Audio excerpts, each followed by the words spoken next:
Welcome to Donald J. Kerr Stadium. This is Marshall Lancey with TJ Kemper. We're going to send it to public service announcer Dave Sampson to recognize our seniors today.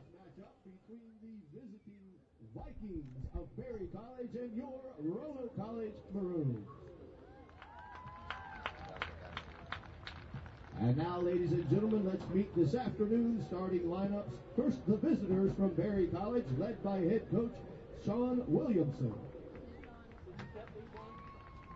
A 5'6" senior, number 3, Jenny Miller. A 5'6" junior, number 4, Alex Garza. A 5'5" sophomore, number 5, Kristen Drudzinski. A 5'5" freshman, number 6, Claire Rosenberg. A 5'3" junior, number 7, Katie Carver. A 5'6" freshman, number 10, Kelsey Beadle. A 5'5" sophomore, number 11, Kim Fisher. A 5'6" sophomore, number 19, Blair Shapinko. A 5'3" freshman, number 21, Rachel Aiken. A 5'6" freshman, number 22, Kaylee Lane. A 5'6" freshman, number 23, Elizabeth Black. And in goal for the Vikings, a 5'5" sophomore, number 1, Taylor Martin.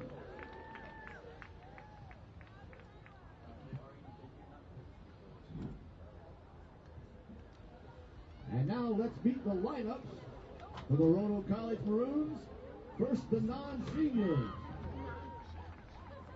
A 5'6" junior from Timonium, Maryland, number 2, Jamie Golden. A 5'8" sophomore from Bridgewater, New Jersey, number 5, Morgan Conroy.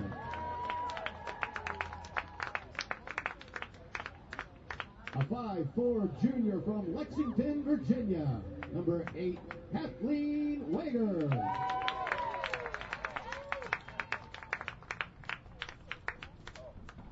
A 5'8" freshman from Golden Bridge, New York, number 10, Tara Everett.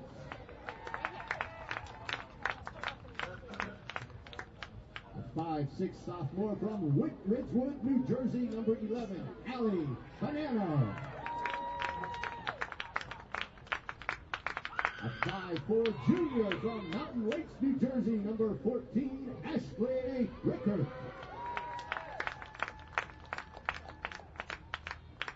And a 5'7" junior from Cy-Fair, Texas, number 18, Lauren Miller.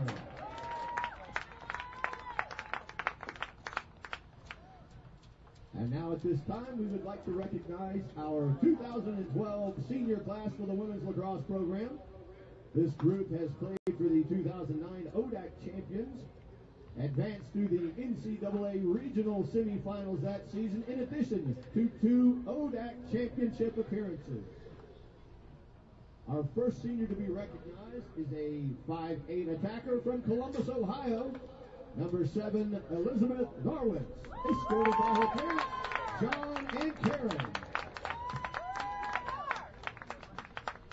Nar has been a member of the women's lacrosse team all 4 years, playing in 30 games.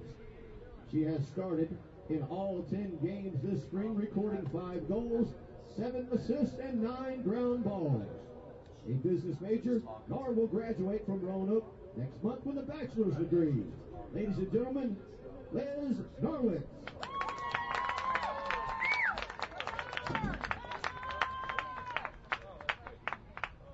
The next senior is a 5'9" defender from Easton, Maryland, number 19, Liz Harchie. Escorted by her parents, Tot and Lisa Harchie. Hart, a 4-year letter winner, has started for the Maroons over the past 3 seasons. This season she moved to defender and has anchored a young defensive backfield. In 64 games, Hart has scored 18 goals with 6 assists for 23 career points. Her 119 ground balls are among top 15 all time. Her 95 draw controls are 8th, and 72 cause turnovers rank her 5th on the career list here at Roanoke. Harch is captain of this year's team and a phenomenal leader, one of our hardest workers on the field. An exercise science major, Harchie will graduate next month with her bachelor's degree. Ladies and gentlemen, Liz Harchie.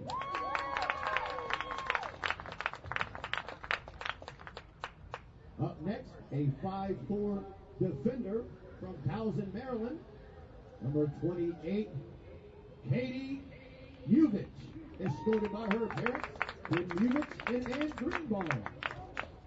Katie, who played field hockey in addition to women's lacrosse, is quite active on campus as a student athlete. She joined the team as a senior and has been a great addition. A Towson High School product, Katie has demonstrated a solid work ethic both on and off the field. Katie has been accepted to the University of Denver's graduate school for the fall of 2012. Ladies and gentlemen, Katie Uvich.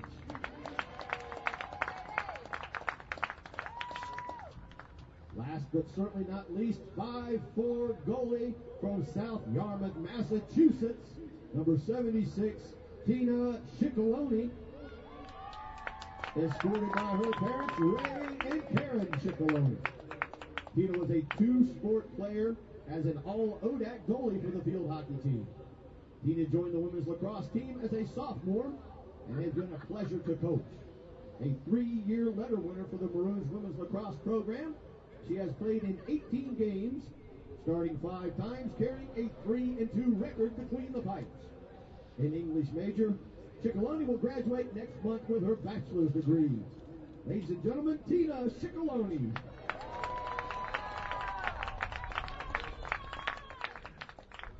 Let's have one last round of applause.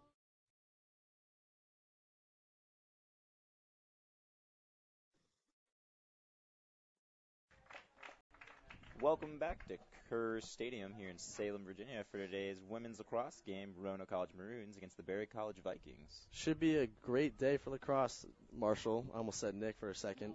This is the first game in the doubleheader. Roanoke Maroons men's will play Randolph-Macon later today at 2, and we'll be back right after the national anthem.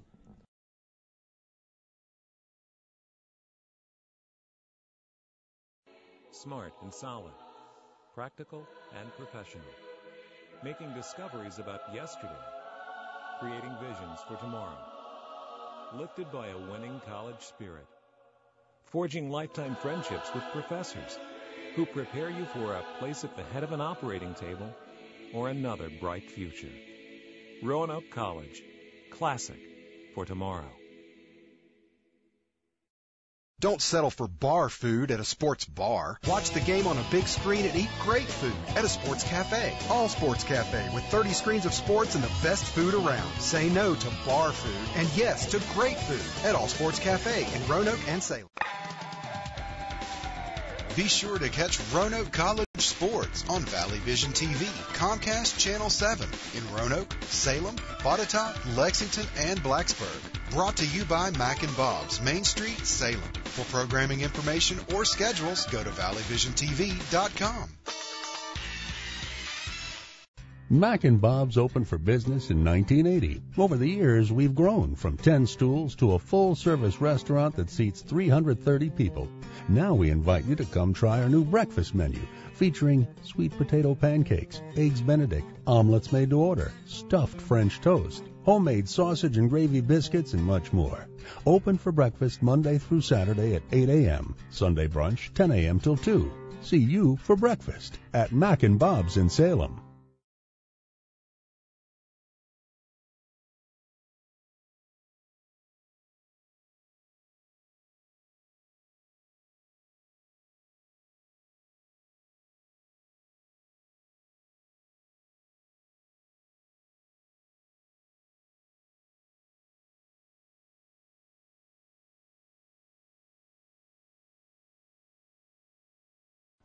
It's a great day for lacrosse, Marshall, and this is the first game of the doubleheader on Alumni Weekend at Kerr Stadium. The men's lacrosse team will play Randolph-Macon later today at 2 p.m., I believe. I believe so. This is the Roanoke's first non-conference matchup since March 18th against Wittenberg, where the Maroons came away with a victory 11-10. And this is, today is Roanoke's first game of the season starting in the AM hours, so we'll see how Roanoke can adjust to that. That's right. It's going to be a good game today to watch. The women's lacrosse game, of course. Roanoke College Maroons, who are 7-5, 5-2 in the ODAC right now against Berry College Vikings. Not in conference, but 8-4 and 1 record overall. So it's really an unknown opponent for Roanoke to play today. It's going to be interesting how they manage the pretty good team, it looks like. Oh, definitely. Playing a team that's not in a conference, you have no idea who they're really playing, so you can't generalize. I mean, you can look at ODAC and be like, okay, they got some good teams in there, so if you have a good record in the ODAC, you know it's a pretty decent team. I mean, Berry College, the Vikings, they're 8-4. You have no idea where they're coming from. They could be 8-4 against one of the best teams in the country, So it'll be interesting to see how the Maroons will fend against the Vikings today. Yeah, you're right there in saying that it's going to be really interesting as we get set for the drop. Barry sends out number 23 flat. Roanoke getting ready.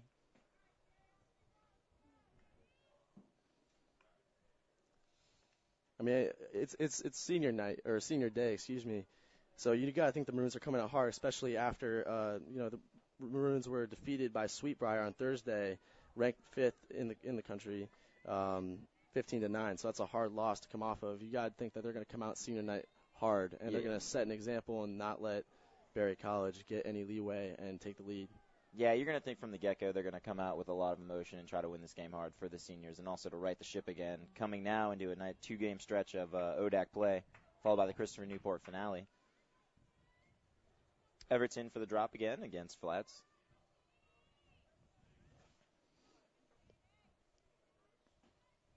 The ref gets everything ready, checks it down, and play is underway here at Donald J. Kerr Stadium. Wager picks it up right off the drop. Nice one ground ball there. Carrying it in, surveys what she likes on the field. Really taking her time here, letting the offense build up behind her. Cycles for the right side. Comes inside through the arc.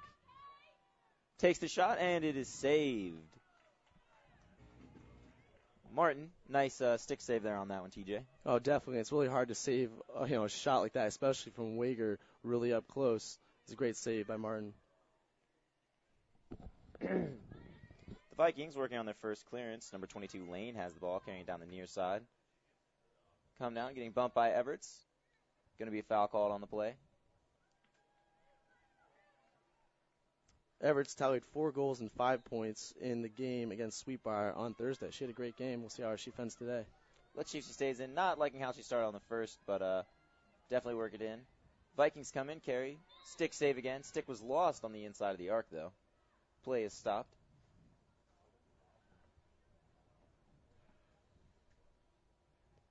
The refs here sorting out everything.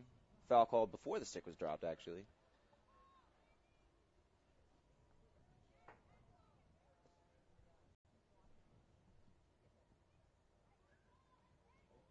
Not really sure what the call was that on that, Marshall.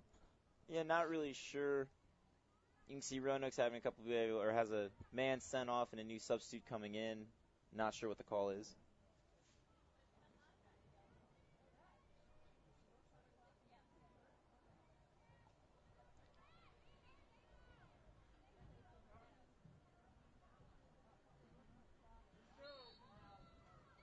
Murphy in now for the Maroons. Roanoke tries a far outlet pass up to Wager, who misses it. But Golden now has it on the right side. She carries it around back and comes back. Plays it back up top to Norwitz.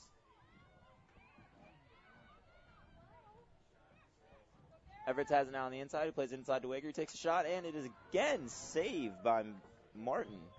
2 really tough saves there on Wager that she's really made the best of both times. Oh, definitely. The Maroon offense has been playing really well, getting the ball in really close to the crease, and they've had 2 shots pretty quick into this game, first 2 minutes actually, and both shots really close to the net, saved by Martin. Martin's so far playing really well. Conway with the ball now at the top of the arc, plays it over to Everts. Everts playing across to Norwitz, surveys, plays it back outside to Conroy.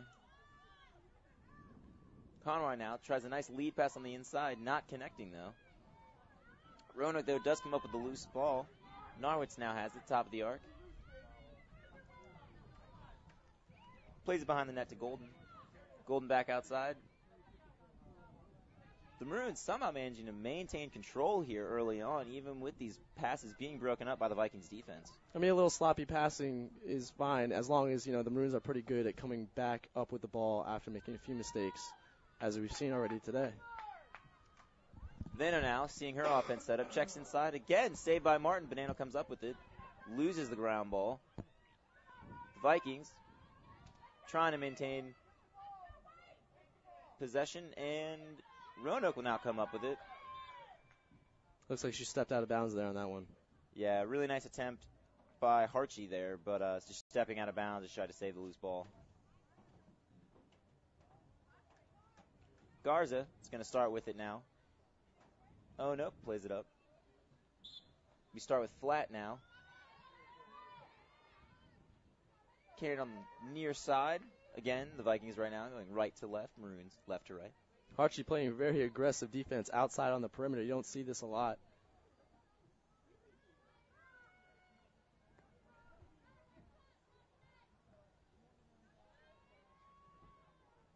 Zerzinski plays behind the goal.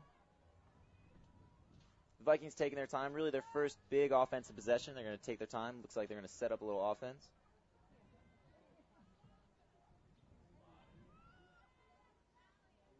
Zerzinski with the ball, plays it inside. A shot and goal by Jenny Miller, number 3.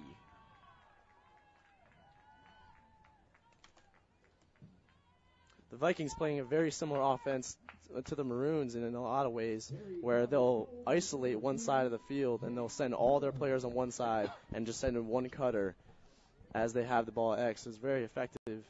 I mean, it's surprising. Taylor Martin with 3 saves already. The Maroons not able to complete in the offensive end. I mean, and Berry College takes the lead with the first goal with 4 minutes or 4 or 5 minutes into this quarter. Yeah, really impressive there. 26 minutes left in the first half, 4 minutes in, but Miller really took her time there. She got the nice lead pass and then put it, bottom right corner. It's just a really tough save to make. Oh, definitely. Patience is key, and you saw the effect of that. Roanoke comes up with a drop. Harchie plays it up to Conroy. And it looked like a couple girls collided right there, and Marshall, as you saw, a couple of them fell to the ground. Yeah, the Vikings able to come up with a loose ball. Nice stick check by Wager. And it's going to be Maroon ball now.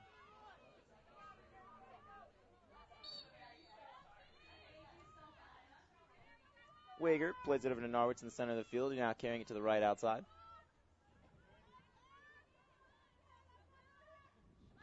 Takes her time, works on the inside. Gives a soft lead pass inside to Everett, who brings it back outside.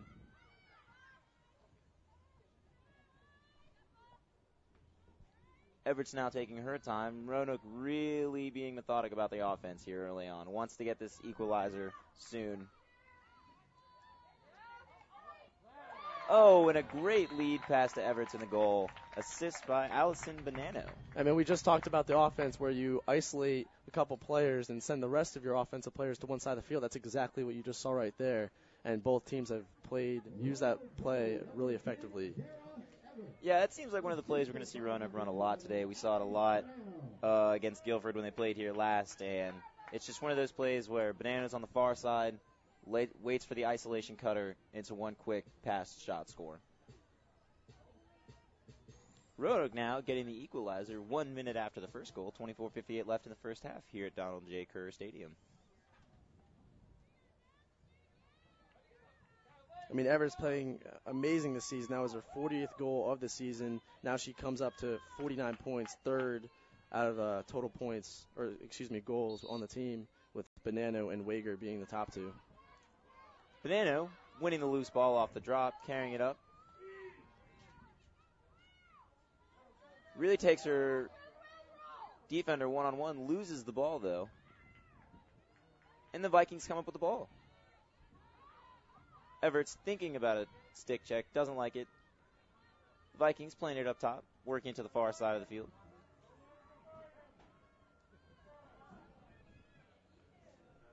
Harbor plays it to Miller again. The Vikings' only goal scorer today, early on in this match. Aiken now has it at the top. Back to Miller. Miller takes another shot and scores by herself on that one. Really just worked the defender inside. And nice goal by her. Yeah, wow. A feed right into traffic. She was able to handle the ball and the feed in traffic and able to come up with that goal. And Barry retakes the lead. It's the second tally for Miller today. It is, and it's really impressive that the Vikings, 40 seconds after giving up a goal, and then having Bonanno charge down, really a one-on-one, force the turnover, and then get a quick score now. 24-16 left in the first half. 2-1 Vikings lead the Maroons. That's Miller's 68th goal of the season, tying Zurinsky with 68 goals. Both players have 85 points with 17 assists.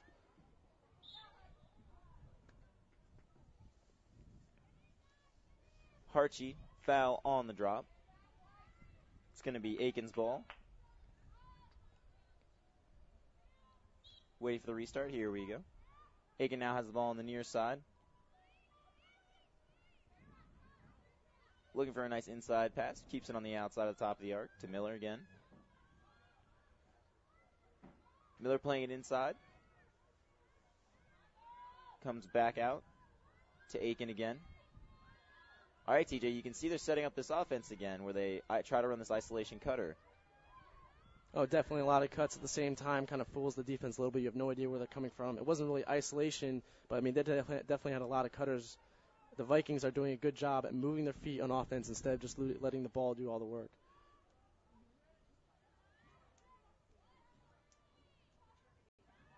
Vikings now working on the inside of the arc. The ball is stripped, though. Foul on the play.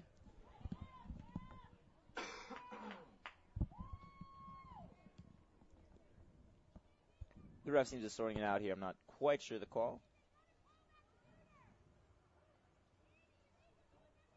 Looks like the Vikings will get the first free position attempt of the game.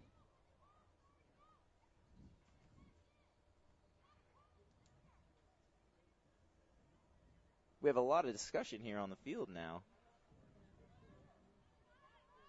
Coach Schwartz is not happy with the call, trying to talk to the refs about what she feels should have happened on the play. The first free opportunity, and it is saved. I mean, great foot save by Shickaloni. I mean, also, free positions is something completely different in men's lacrosse, and it's non-existent. So when you have this opportunity where you're one-on-one with the goalie, it's a lot like a penalty kick in soccer, and the advantage definitely goes to the shooter. Great save by Shickaloni. Starting off her senior night pretty good. Yeah, very impressive. Her first save of the evening tonight, but really the first shot opportunity that she's been able to make contact with. The Vikings do maintain the ball, though, on a foul against Roanoke. Working it inside. Miller now has it again. Cuts inside. Is bumped hard and loses the ball. Another foul on the play.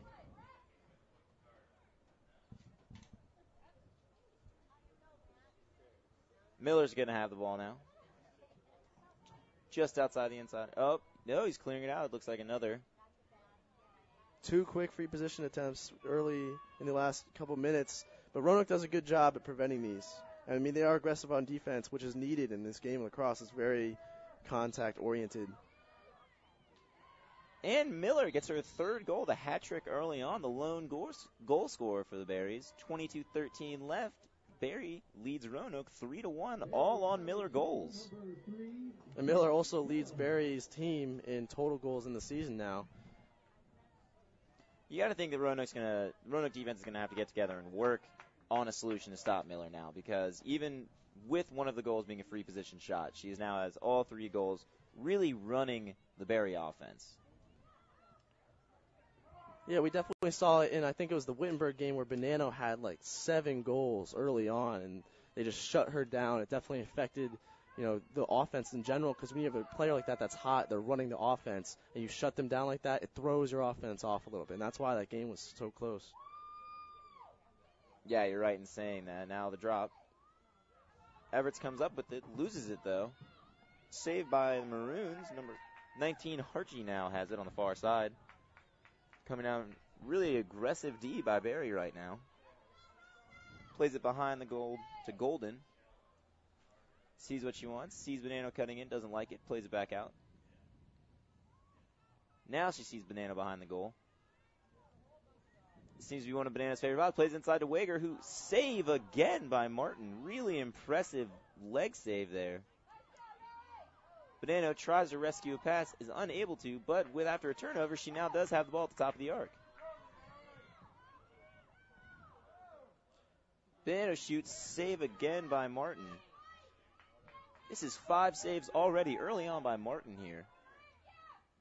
And a goal. Number 10, Everts, brings Roanoke within 1, 2-1. 2-3. Barry leads with 21-21 left in the game. Yeah, Martin is.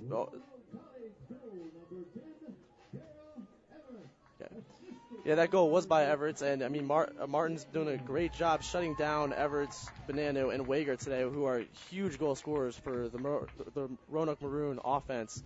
I mean, Everts gets that second goal, but it definitely took him a lot of shots to get there. Yeah, Roanoke's really working hard here. They are finding the outlet passes. They just cannot get past Martin, it seems. Now has 5 saves, 2 allowed, but really tough goals by the Maroons. Yeah, a lot of the shots have been point blank, too. Martin's just having a great game.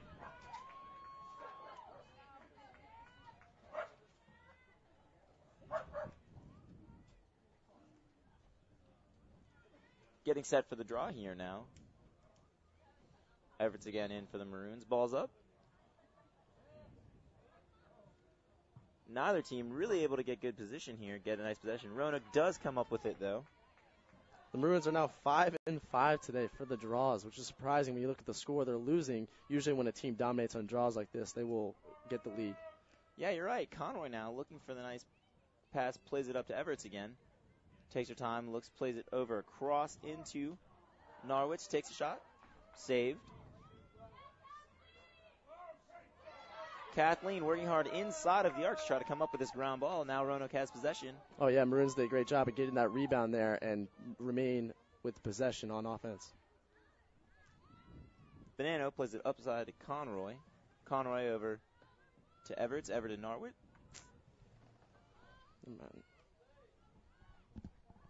Wager now has it behind the goal. Plays it up top to Everts, who shoots.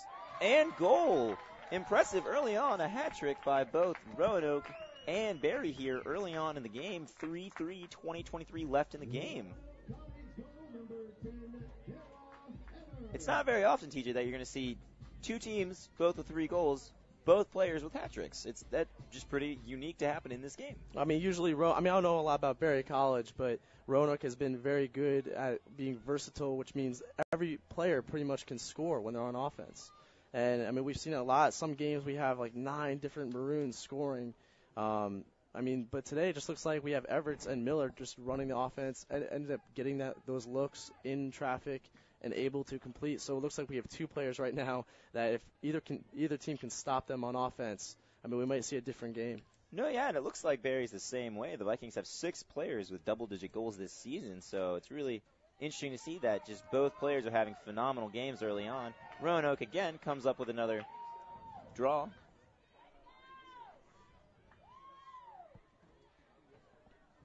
Harchi has it, plays it across.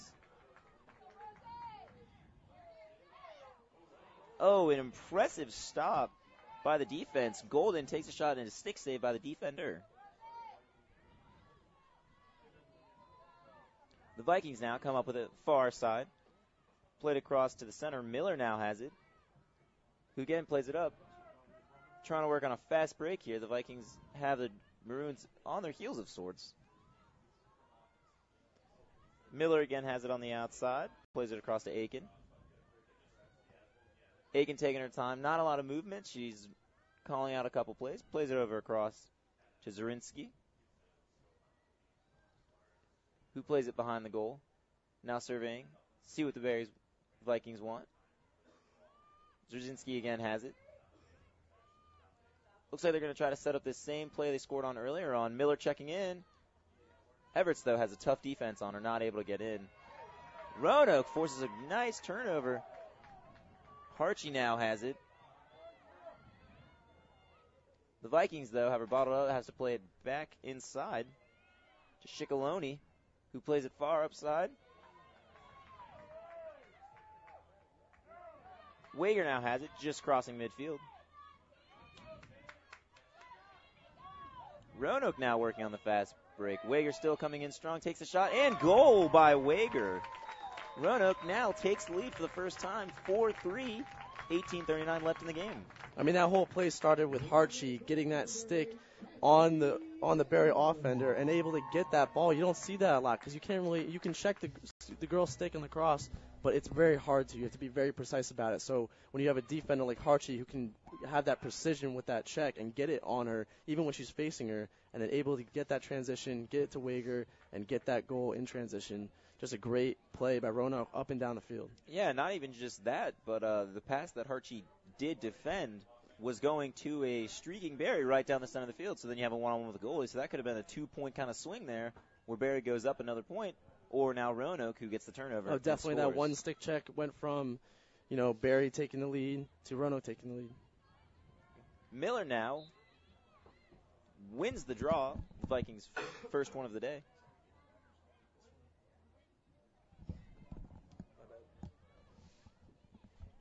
Roanoke fouls Miller on the draw. She's going to carry it across. Tries to drive it straight through some Maroons. Maintains it, but then drops it. Oh, whistle on the play, though. It looks like Barry will remain with possession. That's the first draw that Barry College, the Vikings, have had today. Yeah, and you can see Coach Schwartz not pleased with this call. Really, she kind of charged into the Maroons, and she feels that the foul was good check there. Rough foul on Banana, though, who gets up slowly. Shakes her leg, going to stay in the game, though, looks fine. Banana now have it inside Roanoke's own arc, carrying it up the field. Takes on her defender one-on-one. Gets past, plays it up.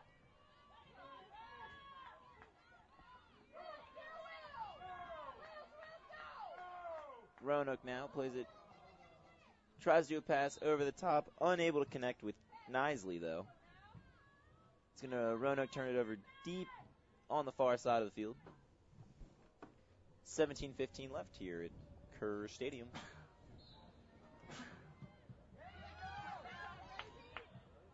Kinsley, though, intercepts the incoming pass, though. Roanoke has possession, but then turns it over. Now Roanoke fighting for the ground ball. It's going to be a foul on Wager here. Vikings are going to maintain possession.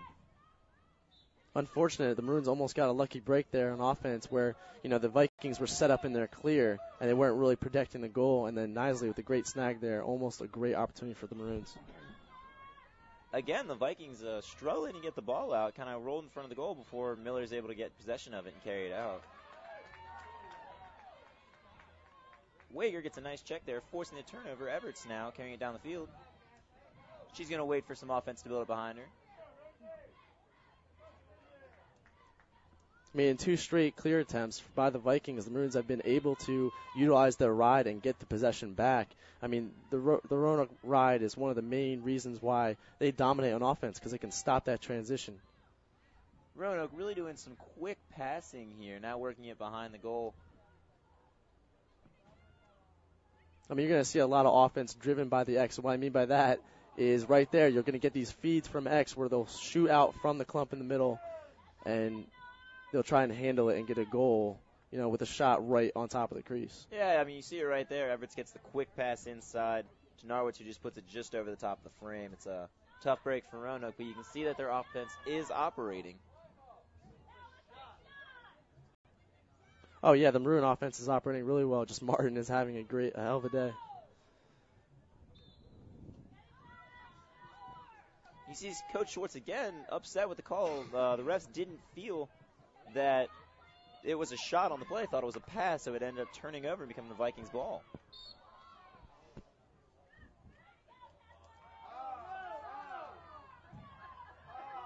Roanoke, again, another foul on the play. Roanoke having some sloppy defense here early on. Garza's now going to have the ball just past midfield. Yeah, a lot of fouls against the Maroons, giving the Vikings a lot of opportunities on offense. Yeah, you got to think that that's going to help keep them in the game. They had 3 and 4 fouls that forced the free position shot, and now they just keep giving the ball back to the Vikings. Roanoke's really going to have to work on their composure here and try to get this under control. Well, this is unusual. We don't usually see a lot of fouls against Roanoke. I mean, they don't play unfair defense. They play aggressive defense, which is definitely fair. And from what I've seen, they don't get a lot of fouls. Even when they do on free positions, I mean, they're able to stop it. But just today, I don't know what's going on with the defense. I mean, maybe it's the refs, the players. I'm not really sure what's going on. But the Maroons are taking a lot of fouls, which is going to hurt them in the long run. Yeah, Roanoke able to force the turnover. Now has it up the field. Nisley now has it. Plays it outside to Conroe. Conroe eyes her defender, decides not to take the one-on-one opportunity. Plays it inside, though. Good stick save by Shapenko on the Vikings, though. Yeah, able to stop that feed, which may have resulted in the goal, because she was right in front of the net. We're going to have a whistle on the play. It's going to become Roanoke's ball just outside the arc. Nisley now has it.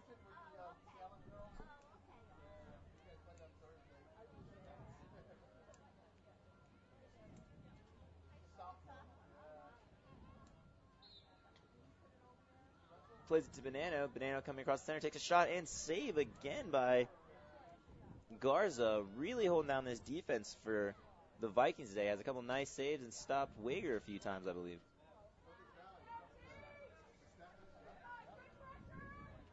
Yeah, Martin really able to shut down Bonanno.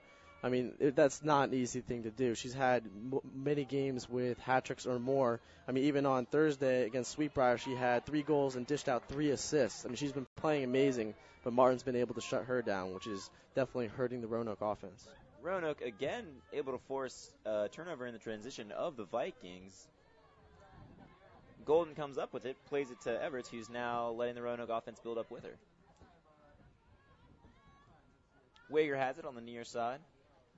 Looks to the center, waiting for the cutter. Decides to play it outside to Bonanno. Now you can see the cuts forming. Bonanno takes her time, really not challenged yet. Double team now. Yeah, the Vikings started to double team her as she was at X and tried to get the pass, and she ends up splitting the double team and getting that bounce shot right between the legs of Martin. Really impressive. Worked through the defense there, maintained possession, put it right in the bottom corner. Really not a chance for Martin to make this save. And I was just saying that, Martin was able to shut down Bonanno today, and Bonanno comes right out and scores a goal. Looks like I should just keep saying that, Martin's shutting down this person, that person. He'll start scoring. 5-3, Roanoke College Maroons. 12:34 left in the first half.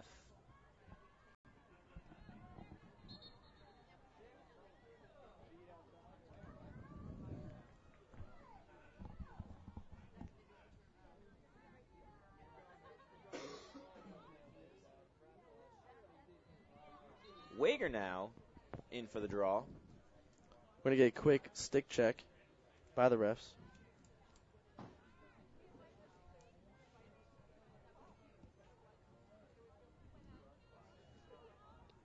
Stick check. This is going to be Wager's first draw of the day. The Maroons 6 and 7 with draws on today, which, I mean, when you win that many draws, I mean, you saw that the Vikings took the lead early on, but the Maroons came back, and that's definitely a result of them taking the draws. Now they're 7 and 8 for today. Wager winning her own draw, now has possession, carrying it down the field.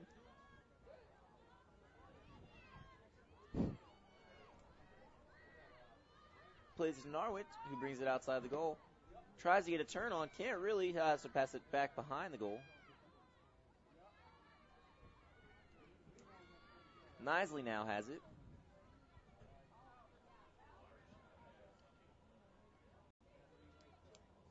Taking her time here, waiting to see what the Maroons are going to help her out with. Plays it up top side of the arc to Everett. Plays it inside. Shot by Hartshee. Unable to score, but keeps possession of it on the rebound. Oh, the Vikings defense did a great job at deflecting that shot before it even got to Martin, so she didn't even have to make the save. It was a great play by the defender. Nice hustle by Wager. Ball rolls all the way out. Oh, the refs will decide that she was out of bounds, though.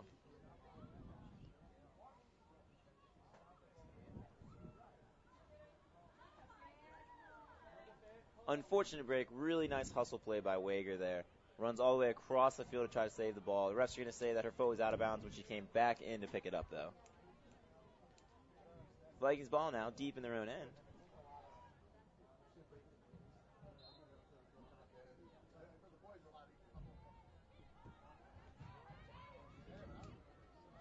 The Vikings with a great clear right here. Not the Maroon ride isn't really effective on this one as we've seen in the past.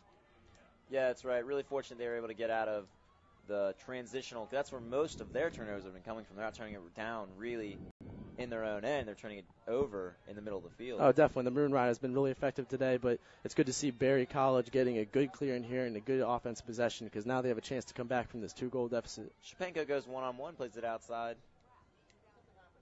to Zurinsky. Zurinsky working it, plays it outside of the far side of the arc. Skinsky again has it. Plays it out to Miller. Miller gets a quick pass on the inside, unable to connect. Vikings, though, going to maintain possession.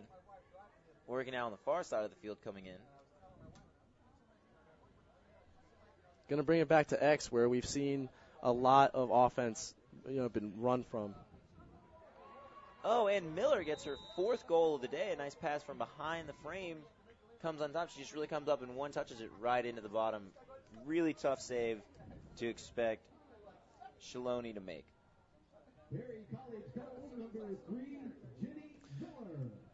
Yeah, and that's why I love this offense where it's all based on the X. I played X myself when I played in high school, and running from the X, it's just such a, I don't know what it really is, but you can have all these cutters coming from all different angles in front of the net, and you're cutting from behind the net, so you're not taking up any cutting space. So you have a lot of opportunities for cutters to get in front of the net and get a good opportunity at scoring. I mean, you saw that displayed by the Vikings as Jenny Miller gets her 4th goal. That's right, Miller's 4th goal in the day, all four for the Vikings today. Roanoke leads 5-4, 9:55 left in the first period. Harchie now has it on the near side, winning it off the draw. Works behind the goalie. Plays it to Nisley, who's behind the frame. Works it back outside.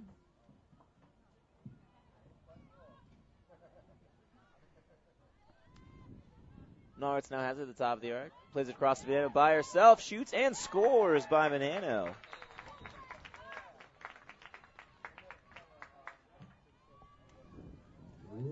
A quick comeback goal, 9:28 left here in Salem, Virginia. Roanoke College Maroons lead the Berry College Vikings 6-4. Oh, definitely a great response by Bonanno. I mean, Berry College by Jenny Miller got that last goal, trying to make a comeback, and Bonanno said, nope, we're going to keep this 2-goal lead, and got that last goal. Bonanno leads the team in points. I mean, she had 2 goals today already, and she has 42 this season with 74 points. Yeah, that's right. Slowly widening her lead on the goals for the team this season. Wager in on the draw for the Maroons. Roanoke wins the draw. Everts has the ball, carrying it down the field. Takes her time, double team, works out of it. Plays it to Wager. Wager cuts in again through another double team. Shot and score by Wager. As she's bumped on the play, really just tries to fight through it, puts it in, goes right in through the top corner. Oh, that definitely shows commitment and focus on that shot. You can't be worried about anything else, a defender bumping into you or trying to check you. You got to go for that goal. And, I mean, she did. She was focused on that. Yeah, you're right in saying that, TJ. It takes so much concentration to get bumped off balance, and she still is able to find the frame.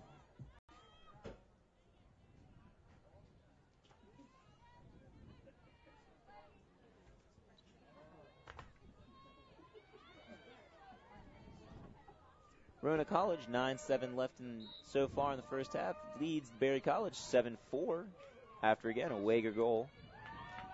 Golden now wins the draw, carrying it up the field.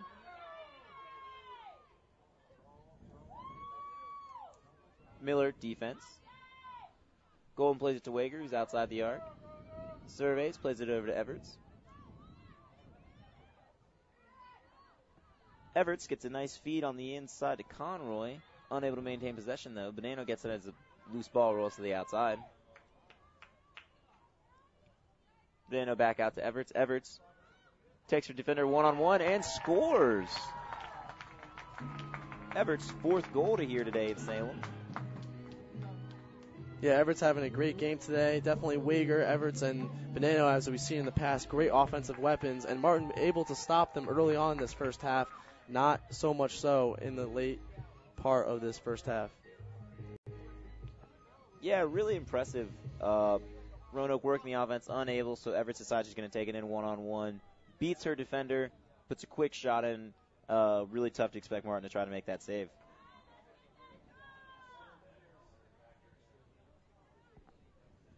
.8:29 left. 8-4 Roanoke College Maroon lead the Berry College Vikings. The Maroons with 10 draw wins today, and Berry College with only 1. I mean, the Maroons have been dominating on the draw today. Yeah, Roanoke coming out to a slow start, though, and keeps winning the draws. Roanoke again wins this draw, now giving them their 11th one draw today. Harchie has it on the far side. You think Roanoke really is going to try to work some more offense? They're pretty hot right now. They're feeling it. Let's see if they can work it in. Again, Everett takes her defender one-on-one, decides she doesn't want that, plays it across. Quick shot and save by Martin on really a point-blank shot by Norwitz.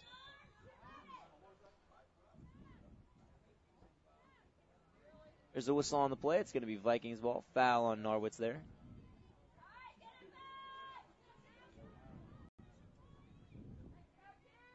Yeah, Berry College, I mean, the Vikings definitely need a good offense possession. A couple of them are in this, I mean, the rest of this first half, if they're going to make, you know, some leeway, they're going to get a couple goals, try to not have such a big lead with Roanoke. Yeah, Aiken now carrying it up the field. Able to avoid a stick check by Everett. Carries it up, takes her time, plays it to Miller at the top of the arc, who plays it to the outside.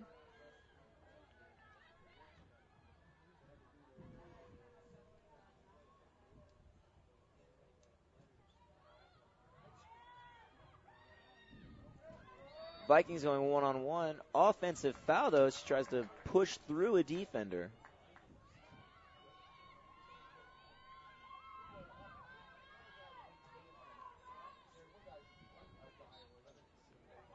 Harchie now has it, carrying it down the field.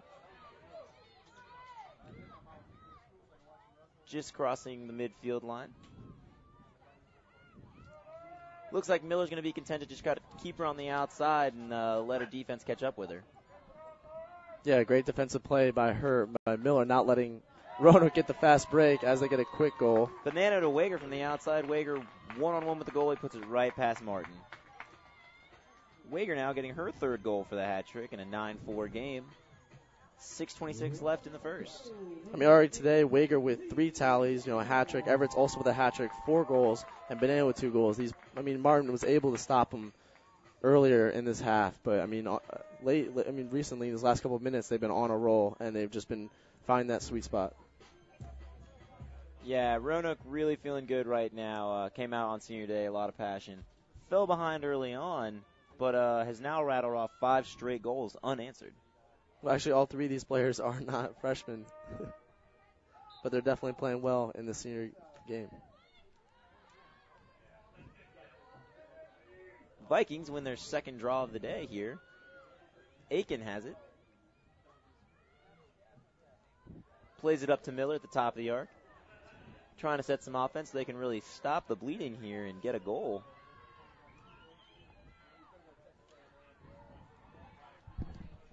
Oh, yeah, definitely. With a 5-goal deficit, I mean, you got to think that Berry College needs a few quick goals in order to come back. Roanoke unable to make a pass. Nisley, though, recovers the loose ball. Plays it up to Wager. Wager avoids a stick check. Carrying it down. Decides to play back out. Takes her time. Plays it across. Whistle on the play as the shot was taken.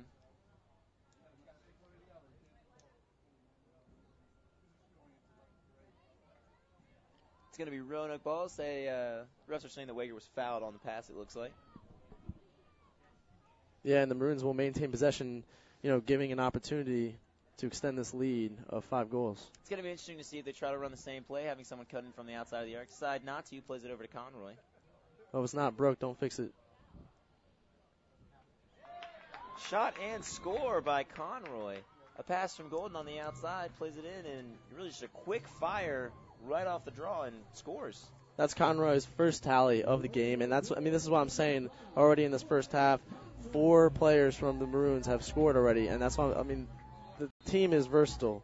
They definitely have a lot of different players on, offense, attackmen, midfielders, defense. They can all score. I'm not surprised if a goalie would come out and score because they're so versatile. Yeah, you're right in saying that.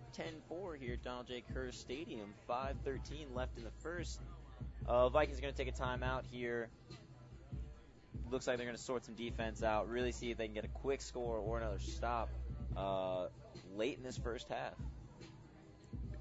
We'll be right back after we go to commercial. Don't settle for bar food at a sports bar. Watch the game on a big screen and eat great food at a sports cafe. All Sports Cafe with 30 screens of sports and the best food around. Say no to bar food and yes to great food at All Sports Cafe in Roanoke and Salem.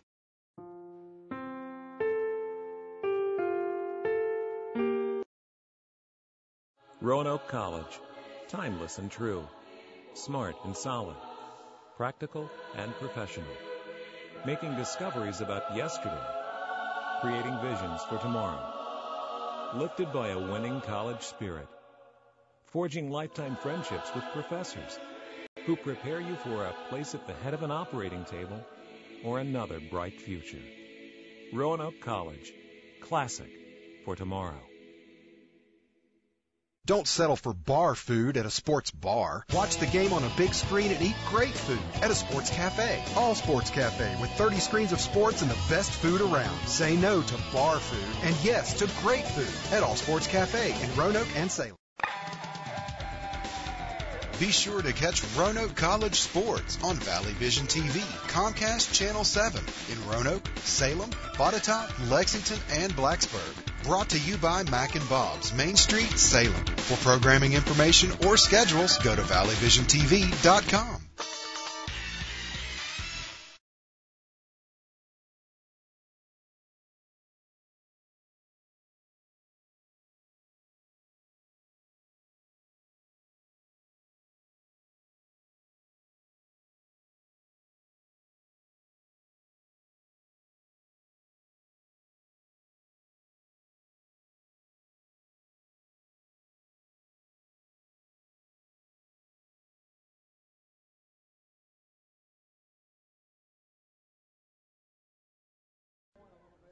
And we're back here at Donald J. Kerr Stadium.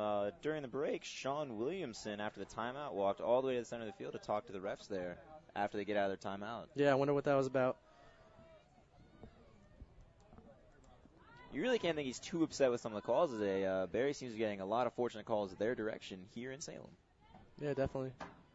And on the draw, the Maroons with 12 draw wins today, and Barry College with only 2. If Barry's going to come back, they got to start being more successful on the draw control. Yeah, Everett's there impressively. One-handing wins the draw, plays it inside to Nisley, who can't get a turn and face the frame. Plays it to Wager. Wager also unable to get a shot off, plays it back out, carries it to the outside.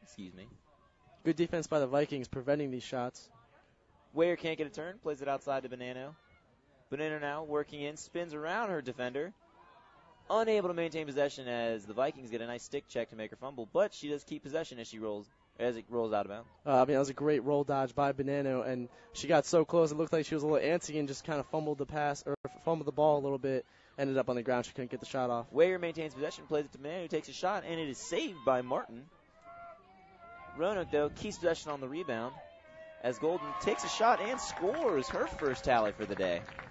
It's 5 different Maroons today that have tallied. Yeah, impressive. You're really seeing a lot of the offense being distributed, as you mentioned earlier on today. And you see not just one player, because, last game against the Guilford, you saw Bonanno get, 6 or 7 assists, and now it's really getting spread out across the board. Oh, yeah, that last game, you mean keeps possession on the rebound. Jamie Golden led the Maroons with 6 goals on 10 shots. She had an amazing game. It's surprising that we're first seeing Golden with a goal today with only 4 minutes left in the half.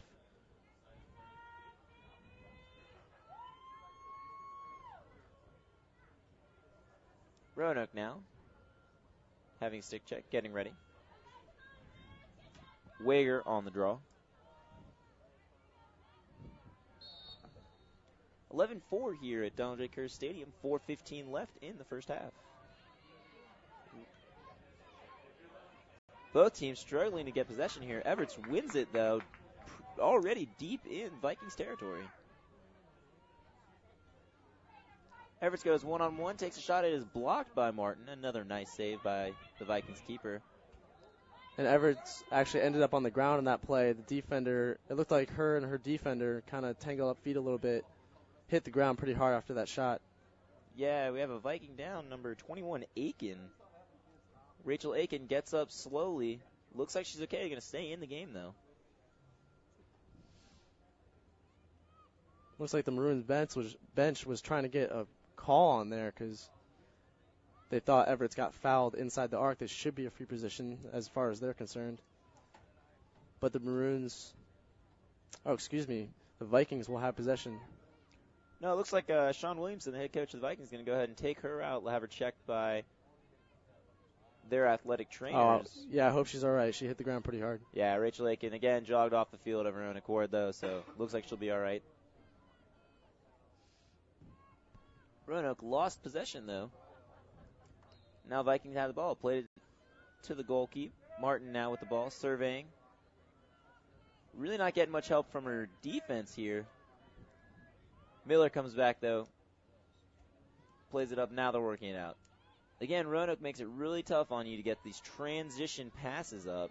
Oh, definitely they do. Good job at converging in on everyone who either has the ball or will potentially get the ball. Yeah. I mean, as you saw right there, they did just that, and now they have a fast break opportunity. Wager by herself takes a shot. Stick save. Nice save by Martin there in the one-on-one opportunity.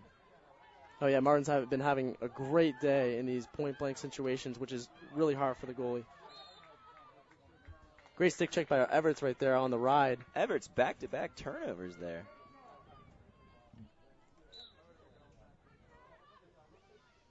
Everett's now carrying it down the field. Does a roll dodge, carrying it in. Just outside the arc now. Really working a defender one-on-one, waiting for another pass opportunity to come up. Passes out to Conroy. He plays it back over to Bonanno. Wager now behind the frame. Wager driving in, unable to face the goal, though.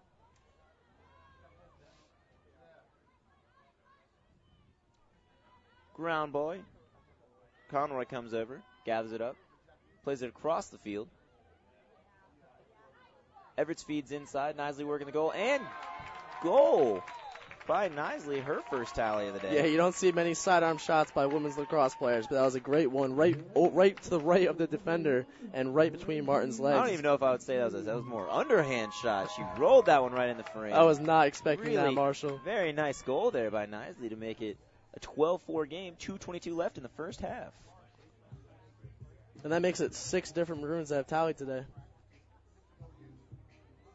And impressively, the last 3 were all the first tallies of the game. So you see that the players that were early on were very hot are now working in a lot of the other offensive pieces that the Maroons have. Yeah, that's correct. The last 3 goals by the Maroons came from Nisley, number 1, with 1 tally, Golden with 1 tally, and Conroy. Rogue now getting set here for the draw.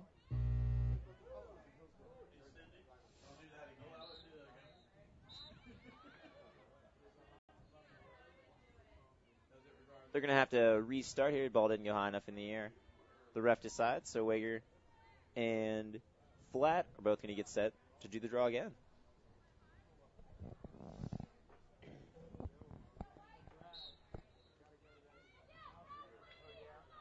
Wager, though, again, this time to come up with the draw again. Carrying out down the field. Takes her defender one-on-one. Roll dodges past her. Works it. Fouled on as she was driving in, though.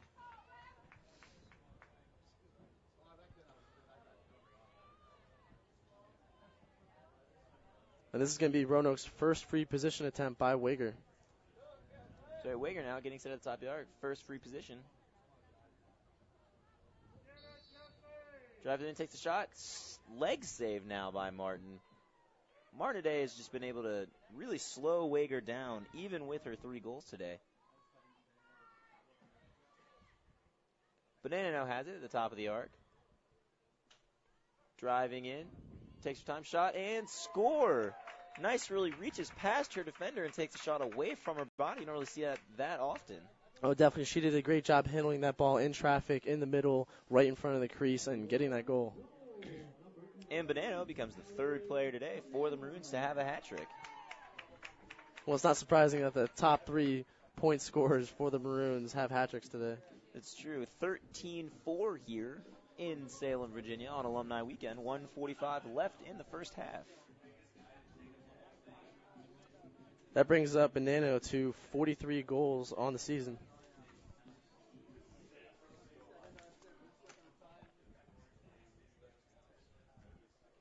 Wager and Flat again here in on the draw. The Maroons with 14 draw controls today, and I mean the Vikings only with 2. If they want to come back on this 19 goal deficit, they're going to have to get some draw controls. Again, actually, looks like the same call from last time. Ball's not going high enough in the air with Wager and Flat. Really the first time this has happened this afternoon. It's happened on the last 2 draws in a row.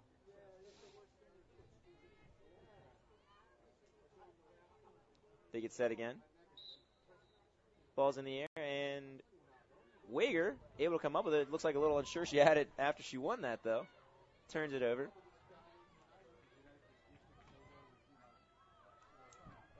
Vikings now have it, carrying it deep into their territory. And the Vikings will get their first real offensive possession in the last few minutes. We haven't seen a lot of their offense today. Yeah, really, the last 7 or 8 minutes, the Maroons have really just been operating their offense, winning the draw, scoring, winning the draw, forcing turnovers, and this is the first time the Vikings, as you said, are going to be able to get some nice offense and set their offense up here.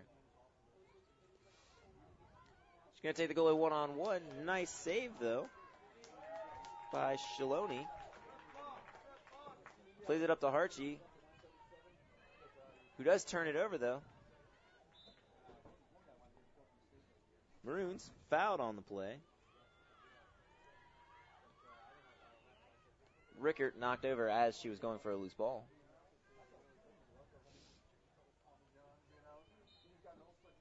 Rickett now carrying it to the near side.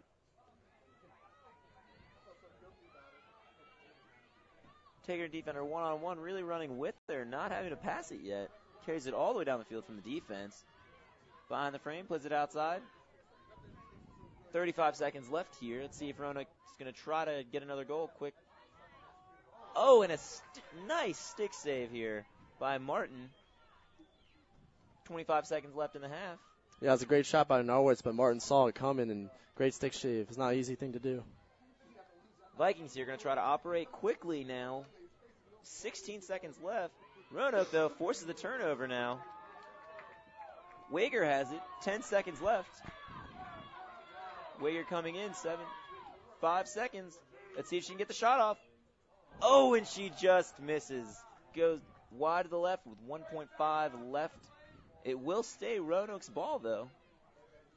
Again, 1.5 left in the first half, TJ. Not really any time to operate. Let's see what can happen. Plays it up, unable to connect on the pass. Roanoke will go into halftime with the lead 13-4 here at Donald J. Kerr Stadium. And we'll be back to recap the first half and for the draw in the second half.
information or schedules on Valley Vision TV programs, visit us on the internet at valleyvisiontv.com. Remember, you're watching the Valley's only true local network, Valley Vision TV, Comcast Channel 7.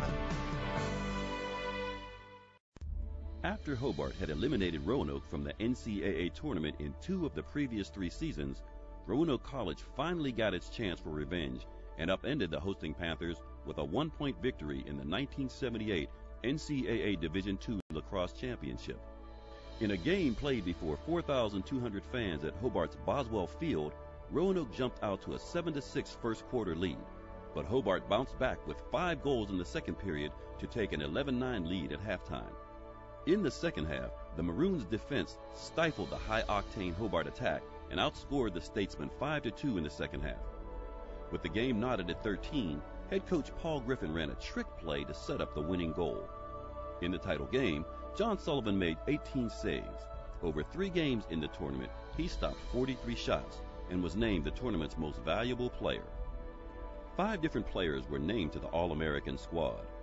Roanoke completed that season with a 12-2 overall record, with the lone losses coming at the hands of Division I powers North Carolina and Towson. Keeps possession on the rebound as Golden takes a shot and scores her first tally for the day. It's 5 different. Roanoke College. Timeless and true. Smart and solid. Practical and professional. Making discoveries about yesterday. Creating visions for tomorrow. Lifted by a winning college spirit. Forging lifetime friendships with professors who prepare you for a place at the head of an operating table or another bright future. Roanoke College. Classic for tomorrow. Don't settle for bar food at a sports bar. Watch the game on a big screen and eat great food at a sports cafe. All Sports Cafe with 30 screens of sports and the best food around. Say no to bar food and yes to great food at All Sports Cafe in Roanoke and Salem. Be sure to catch Roanoke College sports on Valley Vision TV, Comcast Channel 7 in Roanoke, Salem, Botetourt, Lexington, and Blacksburg. Brought to you by Mac and Bob's, Main Street, Salem. For programming information or schedules, go to valleyvisiontv.com. Mac and Bob's opened for business in 1980. Over the years, we've grown from 10 stools to a full-service restaurant that seats 330 people. Now we invite you to come try our new breakfast menu, featuring sweet potato pancakes, eggs Benedict, omelets made to order, stuffed French toast, homemade sausage and gravy biscuits, and much more. Open for breakfast Monday through Saturday at 8 a.m., Sunday brunch 10 a.m. till 2. See you for breakfast at Mac and Bob's in Salem. Don't settle for bar food at a sports bar. Watch the game on a big screen and eat great food at a sports cafe. All Sports Cafe with 30 screens of sports and the best food around. Say no to bar food and yes to great food at All Sports Cafe in Roanoke and Salem. Don't settle for bar food at a sports bar. Watch the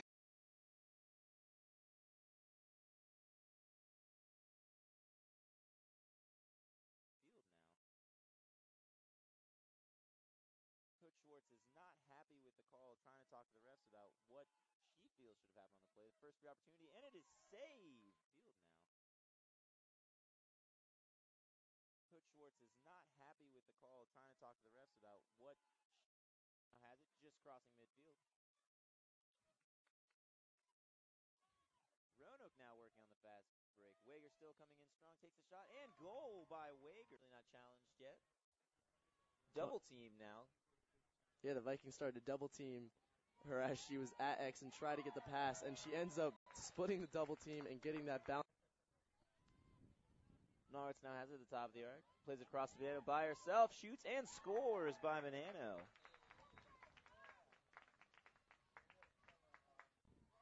Wager cuts in again through another double team shot and score by Wager.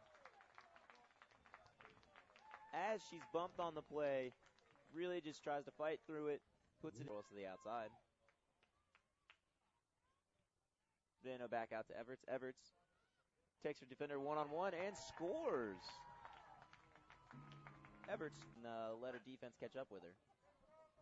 Yeah, great defensive play by Miller, not letting Roanoke get the fast break as they get a quick goal. Banana to Wager from the outside. Wager one-on-one with the outside of the arc. Side not to, plays it over to Conroy. Oh, if it's not broke, don't fix it. Shot and score by Conroy. A pass from Golden on the outside. Did just that, and now they have a fast break opportunity. Wager by herself takes a shot. Stick save. Nice. Banana has it at the top of the arc. Driving in. Takes her time. Shot and score. Nice, really reaches past her defender and takes a shot away from her by field now. Coach Schwartz is not happy with the call, trying to talk to the refs about what she feels should have happened on the play. The first free opportunity, and it is saved. Now has it just crossing midfield.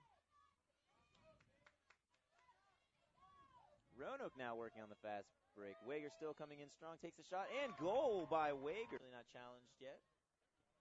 Double team now. Yeah, the Vikings started to double team her as she was at X and try to get the pass, and she ends up splitting the double team and getting that bounce. Norris now has it at the top of the arc. Plays it across the Manano by herself. Shoots and scores by Manano.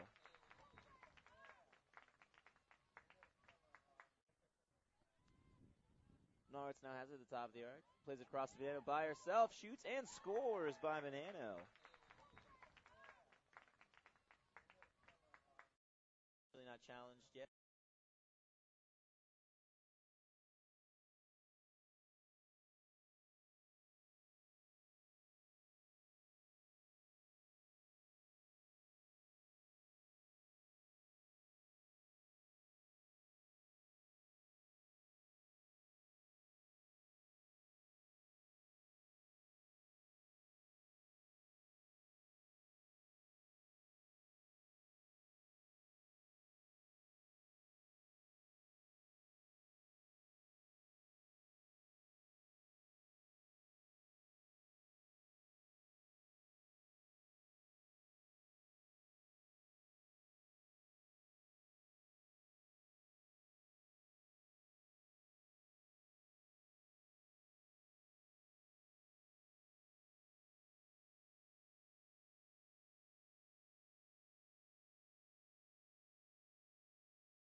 And welcome back to Carr Stadium. Here, Roanoke College Maroons lead the Berry College Vikings 13-4. Goal scorers today so far: 4 by Everts, 3 by Wager, 3 by Banana, 1 by Golden, 1 by Nisley, and 1 by Conroy. If that's for Roanoke College. Assists by Banana: 2 by Banana, 2 by Wager, 1 by Everts, 1 by Golden. For Berry scoring, we have all 4 by Jenny Miller, and 2 of them were assisted by Zorinsky.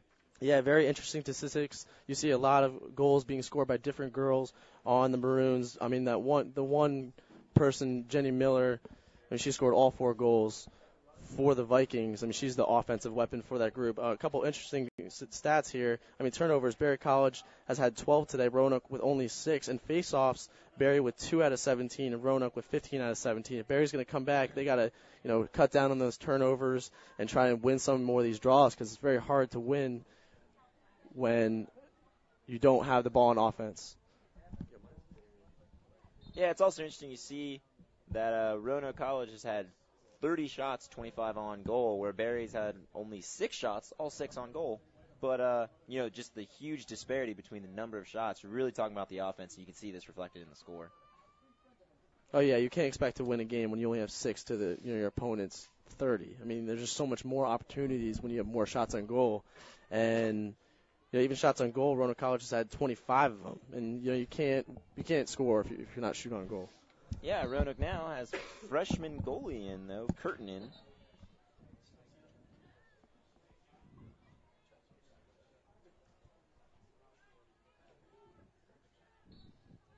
Actually, correction, Tina Geloni is still in. Yeah, Marshall, Shicaloni is still in goal. I mean, she's been having a great night, or a great game so far. I mean, the senior going to stay in goal for the Maroons, looks like, for the rest of the second half. She had a great first half, too. Roanoke now operating their offense early as Veneno carries it in, plays it inside. Quick pass to Golden, who scores again on another low underhand shot. Yeah, quick into the second half, too. That was a great goal by the Maroons.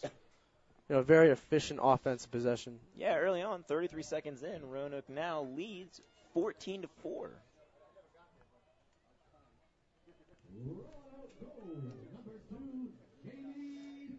Golden again getting her second tally for the day here. Yeah, she's starting to get on a roll, too. I mean, you just said she has her second tally. I mean, she had a great game last game against Sweetbriar, where she had 6 goals out of 10 shots. I mean, that's just fantastic. And interesting enough, Banana, who already has her hat trick for the day, is now distributing very well and getting some more assists on the day. It's going to be her third assist for the day. Roanoke again winning another draw. Wager now has it. Carrying down on the near side. Works in by herself and a stick save by Martin. Oh, Martin just having a fantastic day. I mean, even though the Maroons have 14 goals, she's saved so many of those shots. I mean, there's been 25 shots on goals in the first half, already 2 in this half. I mean, she's playing amazing. That's right. Unable to clear, the Vikings are, so now Wager's going to have it at the top of the arc again. Plays it inside to Everts. Everts taking her time, takes the shot, and save again by Martin. Oh, that was a great shot by Everts right there. I thought that was going for sure, and Martin just comes out with this great cross-the-body stick save. One of the hardest things to do is, I mean, if you're a righty goalie, you got to think about it.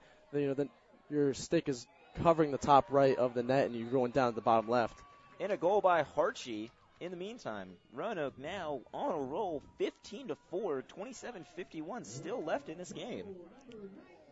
Harchie, the defender, I mean, it's always exciting when a defender gets a goal. I mean, just for the player, I bet she's ecstatic right now. That's right. Again, it's her senior night also. It's great for her to come out, get a goal in front of her family, her friends. I mean, definitely. I mean, as a defender, too, it's not like she doesn't score. She's an offense you see a lot. She's a great defender, but she's also versatile in the fact that she can play both positions, both sides of the field, and she can be very effective. We've seen a couple of her, stick checks where she's gotten the ball away, forced turnovers, and able to score that goal. I mean, that's great. That's going to make 7 Maroons who have scored today. Foul on the draw. The Vikings will come up with it and maintain possession, just crossing midfield.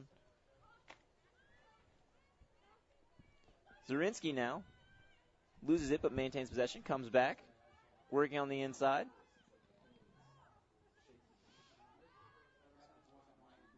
Really taking her time here, waiting for the offense to build up around her. They need a good offensive possession here to really get another score in. Try to get back in somewhat with the Maroons here. Takes a shot, hits the post though. Whistle on the play.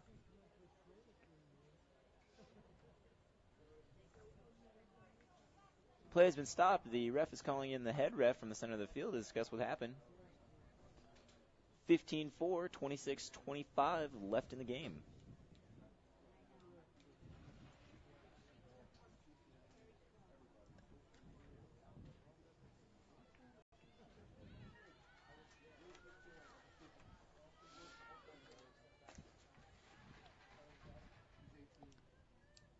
Roanoke here, having some players moved around, is sorted out.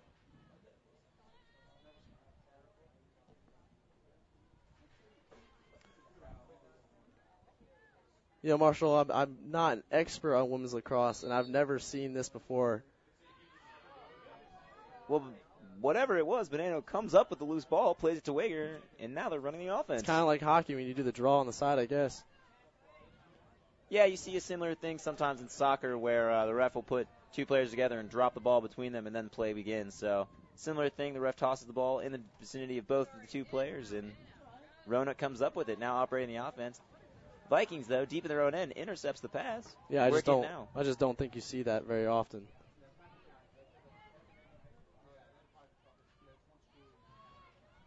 Vikings, though, unable to maintain possession as they cross midfield, turn it over now.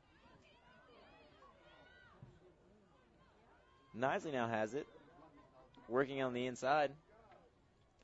Comes on, one-on-one. Comes back out, doesn't like what she sees. Avoids a stick check.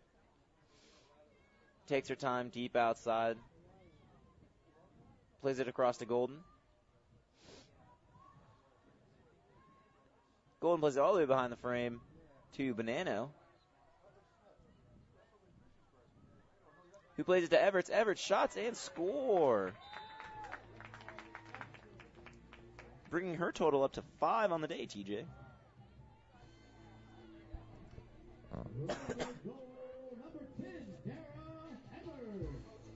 Oh, Everett's having a great game, almost with the double hat trick, which is a really hard thing to do. I mean, especially in women's lacrosse.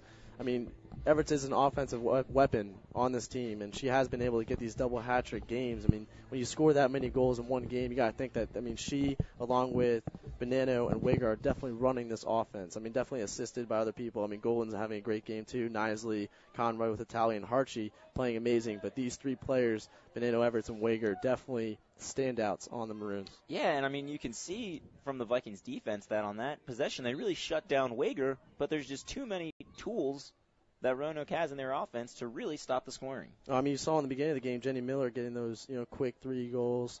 I mean, and then when Roanoke is able to stop her, their offense kind of shuts down a little bit. It's not as effective. I mean, when you have a team like Roanoke, you shut down one player, they got another player coming right out the back that can do the same thing that Bonanno can do or Wager can do. That's right, and Wager's going to win the draw, bringing it up now to Nisley, who has it, working on the inside of the arc. Comes in one-on-one, fumbles, loses the ball, though, as she tries to drive in. Wager, though, forces a turnover, wins on a stick check, fumble the ball.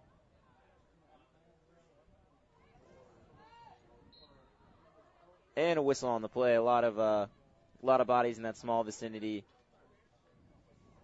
23:15 to go here at Donald J. Kerr Stadium in Salem, Virginia. Roanoke College Maroons leads 16-4 over the Berry College Vikings. The Vikings are going to have the ball, try to go quickly here now, try to generate some offense. Plays it to Miller in the center of the field. Oh, great look by the Vikings getting that transition. It's really hard to beat this Roanoke ride. I mean, even though they've completed 7 out of their 8 clears, I mean, the ride has been pretty effective today. So it's a great clear by the Vikings. Yeah, that's true. Harbor now has it working it inside. Nice deflection by Vogel on the play here, but there is a whistle.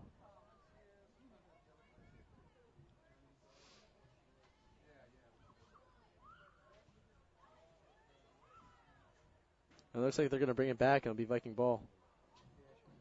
With free position, It's going to be it looks like. Free position, yeah. Berry College 1 and 2 with free positions in this game. Looked like the ref was playing the continuation, and then when the turnover happened, it now is the free position shot. Shot and score by number 22, Kaylee Lane for Berry. Her first goal today, and the first goal that was not by Jenny Miller. That's true. It's nice to see Berry College, getting some goals by other players. Where, I mean, if they shut down Jenny Miller, you can't really do anything with that. You double team her, you have someone face guarding the whole time. Jenny, I mean, you have to be extremely good at what you do to get out of that. It's really hard to beat a double team. And now Kaylee Lane showing that, other players on their team can score. Yeah, really good free position. That's the first goal they've scored since before the half, about 10 minutes left in the first half. They have yet to score, so it's good that they could right the ship a little bit, get the goal, and let's see if they can win this draw. Yeah, I mean, at least try and answer Roanoke's, 16-5 lead. Roanoke, though, will win the draw. Everts now has it.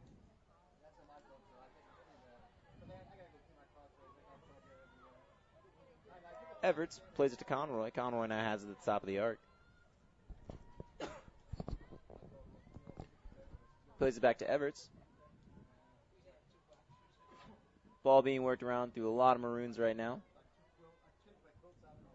Oh, Conroy tries to get a quick shot off on the goal. Can't get it through, though. Roanoke will maintain possession now as Wager roll dodges to work back on the inside. Foul on the play. Wager hit, looks in the goggles. Yeah, it looks like she got stick checked hard, and she ended up on the ground on that play.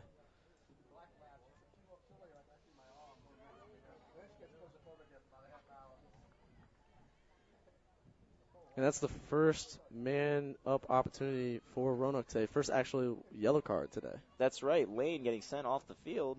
Unfortunate for Barry because she's the only other goal scorer besides Miller. Really important to their offense. Yeah, it's unfortunate for Barry College getting that penalty.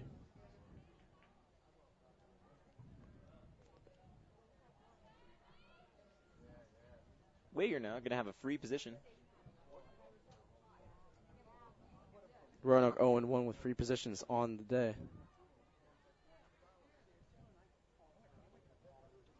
Wager now waiting for the start. The restart's on. She takes it in. Shot, and it is blocked, though, as the Barry defender, Dettles, comes up. Really makes an impressive stop because Wager's one-on-one with the keeper there. Roanoke will maintain possession, though.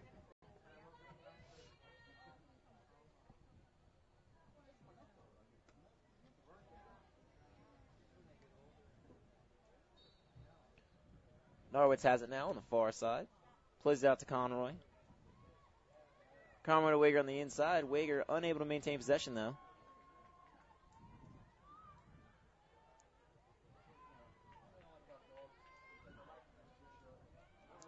Wager, nice stick check, but then is tripped. Incidental contact there. Yeah, we're seeing a lot of aggressive play in the beginning of the second half, Marshall. Yeah, you're seeing a lot of aggression come out of Barry in particular, really trying to get some goals on. Trying to get it close, make it more of a game.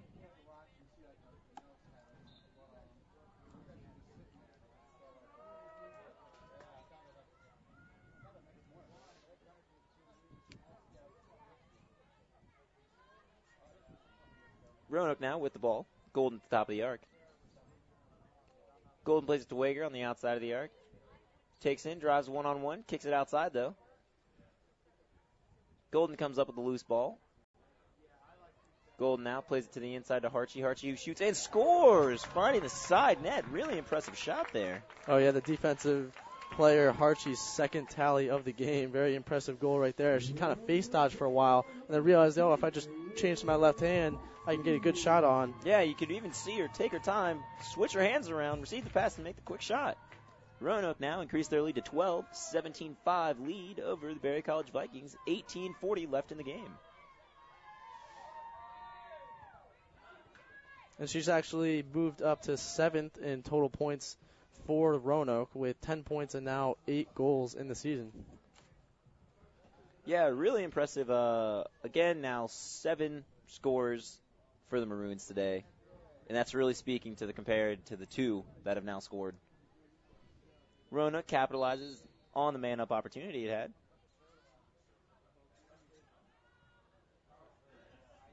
Both teams struggling to maintain control of the draw here. Roanoke will come up with it as Nisley has it just across midfield. Nisley carrying it down, drives in through the arc, comes back outside, doesn't like what she sees. Plays it across to Norwitz, who now has it. Distributes inside to Banana, who redirects for an impressive 4th goal today for her.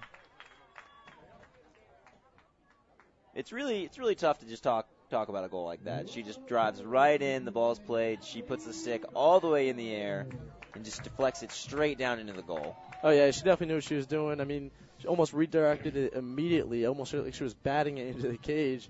I was even surprised that she didn't really handle the ball. It wasn't really her stick for more than a second. She just kind of hit it right back in there. Great shot. That's right, the team leading 40 goals. She's now at 44 on the season. As Roanoke now leads 18-5, with 17 minutes left in the game.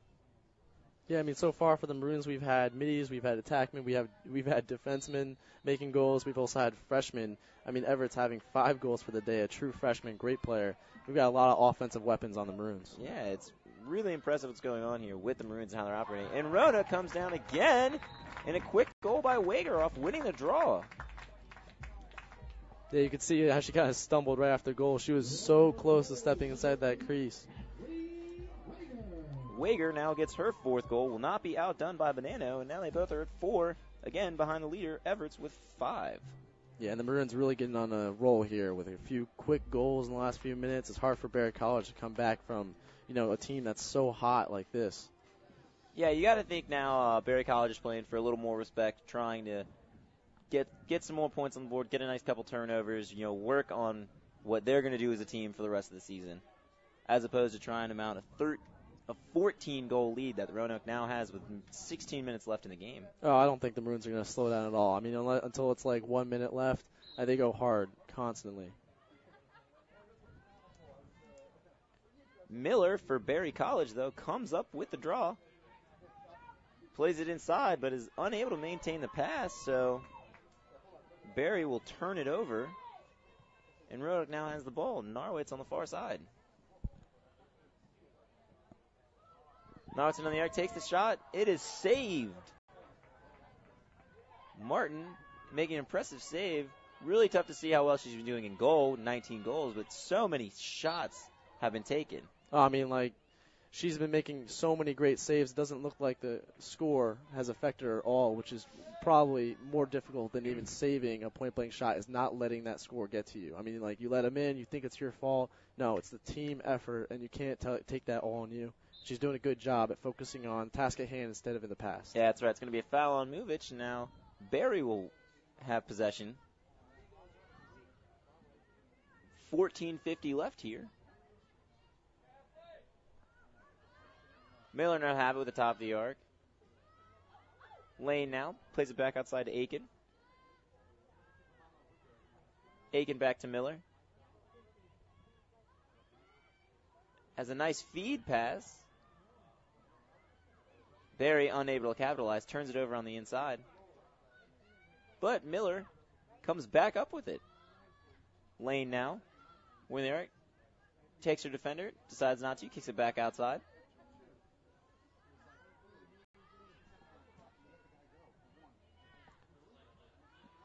The Vikings doing a good job at passing it around, moving their feet, trying to get these feeds in here on offense.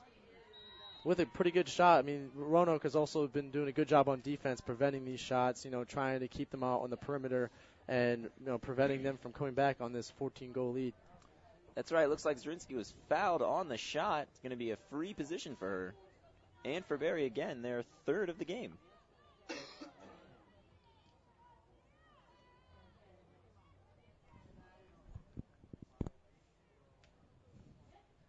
Yeah, this will be Barry College's 4th free position of the game.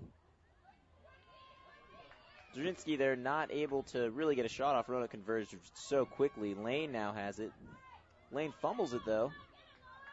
Foul on the play as Lane tries to bump Miller out. Miller now at the ball, plays it up to Harchie.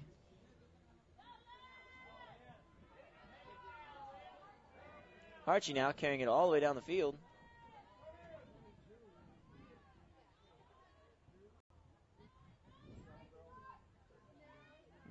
Wager tries to get a quick shot in low on the near post, unable to get it past Martin, though, who makes another nice save today. Kicks it back out, 13 minutes to go here. Flats now has it, kicks it out to Miller. Miller now at the top of the arc. Plays it to Aiken now. Surveys the field. Tries to work inside.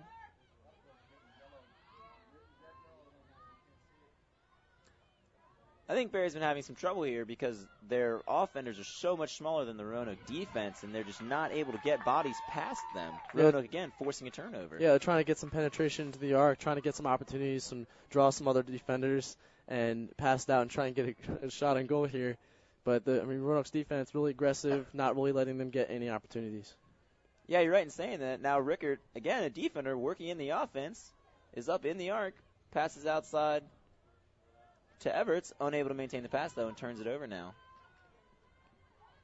Barry now has it again, working to Miller. Miller really operating the offense for Barry today. Flat now has it on the far side. Unable to connect the pass, though, and as Harchie tips it to Miller. Miller now playing it up to Everts. And the ball really hasn't settled down in the last minute or so. Ball's been going back and forth, up and down the field with successful clears for both teams until they get to their offensive end. And then great plays by the defense, just taking the ball back. Yeah, you're right in saying that. 11 minutes left now. Wager having it at the top of the arc. Cross it over to Bonanno. Plays it outside to Golden, who plays it behind the frame to Narwitz. Plays it back to Golden, who kicks it back outside to Bonanno. Plays it to Nisley, who thinks about driving in, decides not to. Back out to Everts. Everts now gets a quick pass in. Shot and score between the legs. Golden now getting her hat trick. 4 Maroons today with hat tricks after this goal. Right through the 5-hole. Oh, definitely. The Maroons are just kind of racking up the points at this point. They're definitely on a roll. They're on point. I like the communication. I like the footwork. I like the smooth passes on offense. The Maroons are doing all the right things, and their scoreboard is showing it. That's right. Roanoke's going to increase their lead to 15 as they go up 20-5 over the Berry College Vikings here. 10:30 left in the game.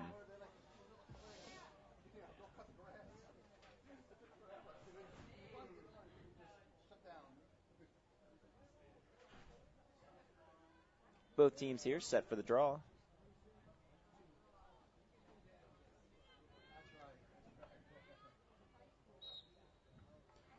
Ball's up, and Wager once again wins her own draw this afternoon. I think this is one of the more dominating reasons Roanoke's had such great offense is they just keep maintaining possession. They'll win the draw after they themselves score the goal.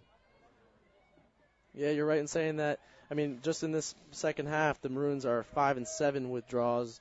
I mean, the Vikings with 2 draw controls, and out of all today, the Maroons are 20-24 with the Berry College Vikings just winning 4. Yeah, you're right. It's one of the unique traits that lacrosse and hockey both share together that you can never have possession. Yeah, I mean, you can continually win the face-offs and the draws, and you can score, and it's really tough for the other team to maintain some offense when that can happen. Roanoke now with the ball. Golden has it just outside the arc, plays it across to Everett. Roanoke fumble the pass, but does maintain. Narwitz now plays behind the goal to Bonanno. Waiting for the cutters. Now she's going to take her defender on one-on-one. Plays it inside to Narwitz. Comes in. Body save just inside the crease, though, by Martin. Martin was unsure of where the ball was there for a second after she made the save, and it was on the ground right next to her. Great save by Martin. There's a tough challenge by Bonanno there, and now Berry will maintain possession on the near far side, or on the near left side, deep in their own territory. Gets a quick pass up, though. Harchie intercepts the pass, comes up with it now. Everett's carrying it inside.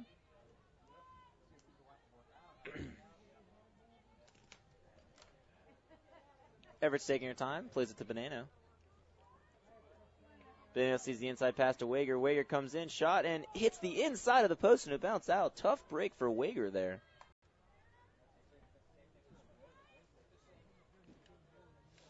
Bonanno feeds it inside. Shot and score by senior defender Katie Movich. Yeah, it was a great almost sidearm shot on that one. And, I mean, bottom right corner of the goal, it was hard for Martin to even read it. I mean, I was talking about before that bottom left save. You have to go all the way. You have to move your stick from top right to bottom left to make that save. That was a great save by Movich, or a great goal by Movich. That's right. It's going to be Katie's first goal of the day and of the season. Movich getting her first goal here on senior night. Looks like they put her in on offense just to get that one goal for senior night. Senior day. Movich goal, increasing the lead 21-5, 7:25 left in the game here. Increasing that to 8 different Maroons getting tallies today. That's right. Berry, though, does win this draw. Working out the inside. Lane has it.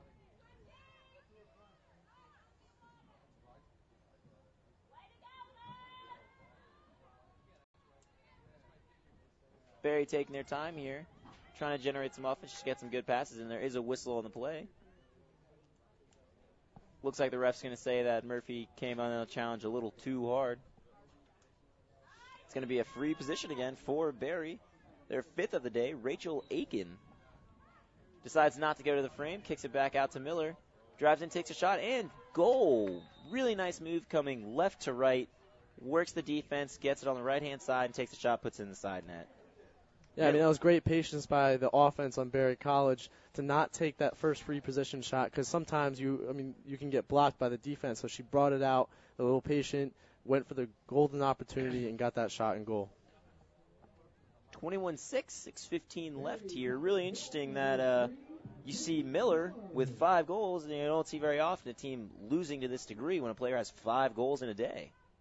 Oh, definitely. But I mean, when Roanoke has 3 players with 4 goals, 5 goals, 4 goals, it's hard to keep up with that. No, yeah, you're right in saying that. It's tough. Roanoke really hasn't had much of an answer for Miller, but thankfully for them, they've been able to stop everyone else on them. Roanoke now winning this draw also. Everett's now playing it to Wager. Wager having it at the top of the arc.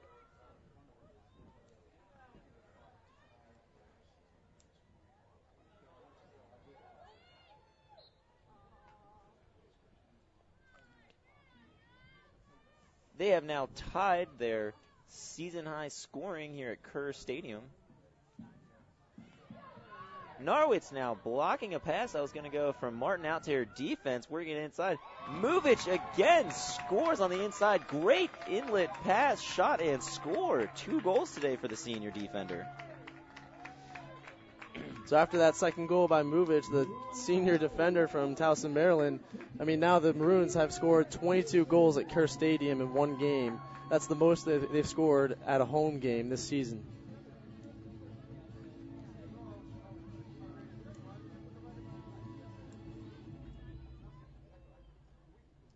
Again, and that one wasn't even, the first goal was a nice kind of, everyone's inside, but that was a nice pass, turn, ripped the shot right into the side netting. Martin never had a shot at it. 22-6, 4:30 left here at Kerr Stadium.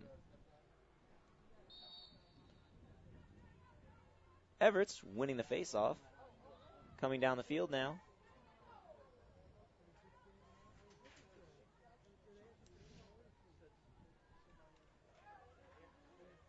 She tries to find Norwitz on the inside, unable to make the pass.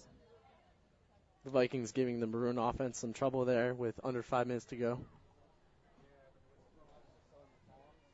4 minutes in a 22-6 game. Roanoke College Maroons lead the Berry College Vikings. Wager's going to have it after a whistle on a push in the play.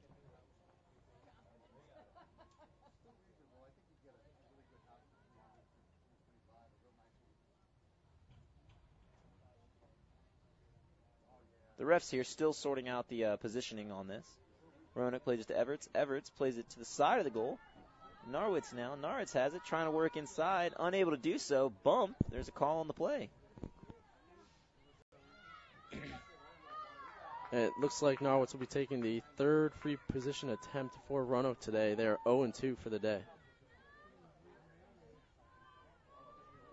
All right, let's see if Norwitz can capitalize here. She gets set on the free position, comes in. Oh, stick is checked. Unable to maintain possession, though.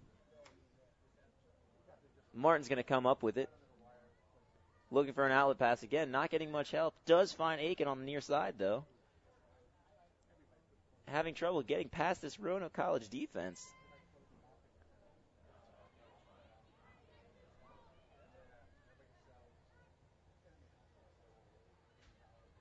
Roanoke still giving them some trouble. Barry really unable to get out, and this is the offense that's working so hard to keep them on defense. Not even defense up. This is the offense that's pushed up and playing really team defense. Oh, definitely. From the left to the right side of the field, the Maroon ride is so difficult to beat because they are so aggressive. Everett plays it up to Bonanno. Operating fast pace right now. Bonanno decides to slow it down as she sets behind the frame. Norwich now has it. 2 minutes and 20 seconds left in a 22-6 game. Bonanno thinks about a shot, decides not to. Norwich unable to maintain the pass. It's really impressive here that Roanoke is so comfortable in this game that they are trying to work around the ball so people can get goals. Like Bonanno could have taken a shot there, decided not to give up to Norwitz so she could have an attempt at a shot. 2 minutes to go here, left in the game. Yeah, definitely. I mean, they're definitely respecting the Vikings. They're not taking anything for granted, but they're definitely working on other plays as well, as you saw in that last shot. Yeah, absolutely. They see the lead that they have here now, and they're going to work on some things that are going to help them out in the tough ODAC play that's coming up. Everts has it, plays it over to Wager, holds it behind the frame, passes it now to Movic, who plays it across to Norwitz. Plays it back outside to Bonanno, far outside, near the restricting line.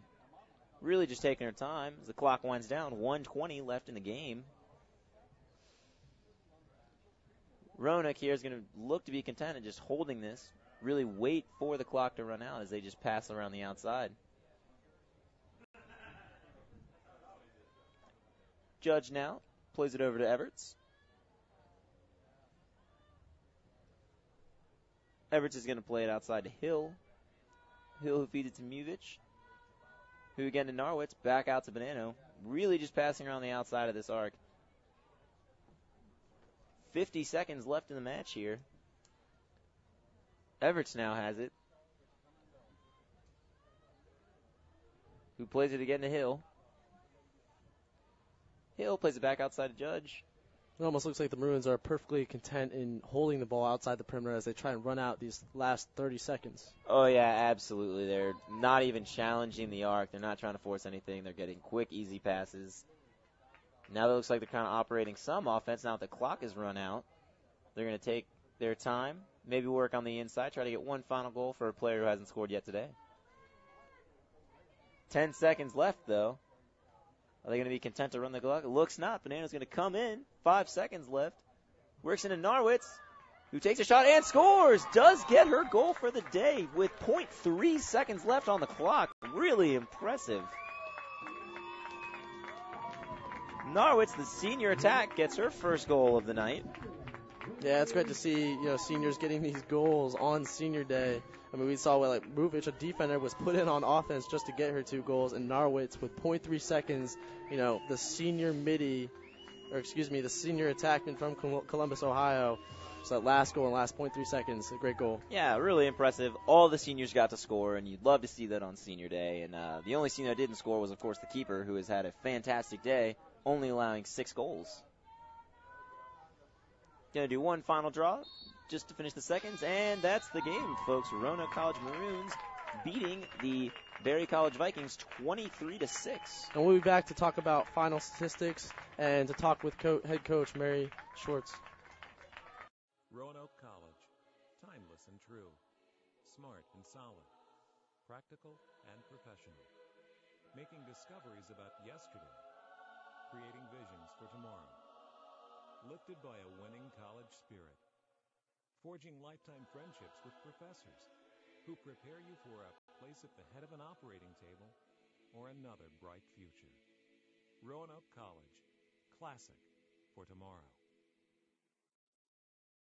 Don't settle for bar food at a sports bar. Watch the game on a big screen and eat great food at a sports cafe. All Sports Cafe with 30 screens of sports and the best food around. Say no to bar food and yes to great food at All Sports Cafe in Roanoke and Salem. Be sure to catch Roanoke College sports on Valley Vision TV, Comcast Channel 7 in Roanoke, Salem, Botetourt, Lexington, and Blacksburg.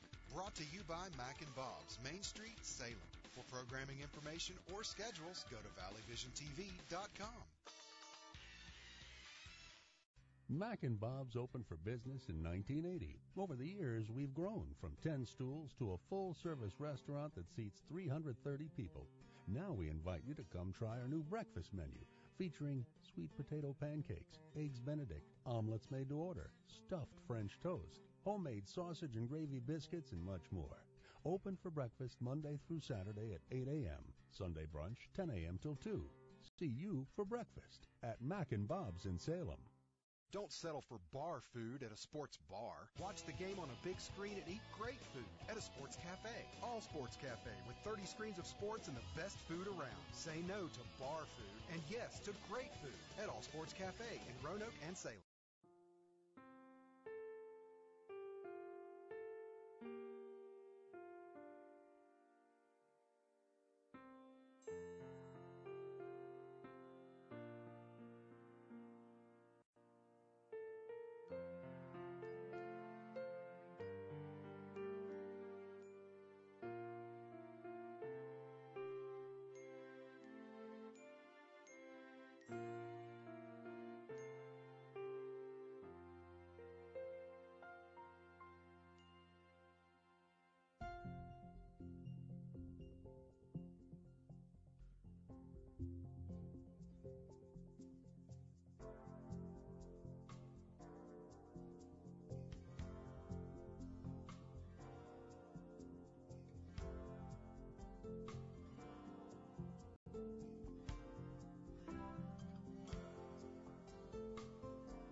For information or schedules on Valley Vision TV programs, visit us on the internet at valleyvisiontv.com. Remember, you're watching the Valley's only true local network, Valley Vision TV, Comcast Channel 7. After Hobart had eliminated Roanoke from the NCAA tournament in 2 of the previous 3 seasons, Roanoke College finally got its chance for revenge and upended the hosting Panthers with a 1-point victory in the 1978 NCAA Division II Lacrosse Championship. In a game played before 4,200 fans at Hobart's Boswell Field, Roanoke jumped out to a 7-6 first quarter lead, but Hobart bounced back with 5 goals in the second period to take an 11-9 lead at halftime. In the second half, the Maroons' defense stifled the high-octane Hobart attack and outscored the Statesmen 5-2 in the second half. With the game knotted at 13, head coach Paul Griffin ran a trick play to set up the winning goal. In the title game, John Sullivan made 18 saves. Over 3 games in the tournament, he stopped 43 shots and was named the tournament's most valuable player. 5 different players were named to the All-American squad. Roanoke completed that season with a 12-2 overall record, with the lone losses coming at the hands of Division I powers North Carolina and Towson. Keys possession on the rebound as Golden takes a shot and scores her first tally for the day. It's 5 different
It's senior day here at Kerr Stadium. The Maroons have overcome the Vikings in a 23-6 game. I'm TJ Kemper sitting down with head coach Mary Schwartz. Being senior day, was that last goal with senior attackman Narwitz with 0.3 seconds left intentional?